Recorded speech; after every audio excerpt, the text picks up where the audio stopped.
woman leader and the latest iFuel brand ambassador. Please welcome Miss Glenda De La Cruz!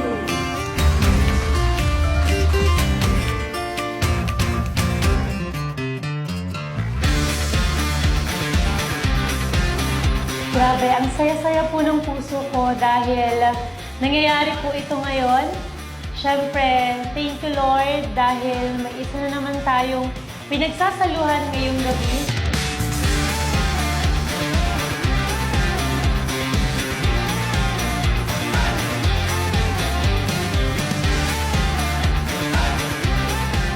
To Miss Krisha, maraming salamat po sa pagbibigay sa akin ng tiwala. Ako po si Miss Glenda. Ako po ang CEO ng Brilliant Skin Essentials. I'm really excited and proud na finally part na po ako ng iFuel. Sa totoo lang po, ang pinaka-nagustuhan ko po sa kanya ay nagsimula po ang iFuel sa isang advokasya. Tumutulong po si Ma'am Krisha sa Marawi. At marami yun po yung pinagkapareha namin.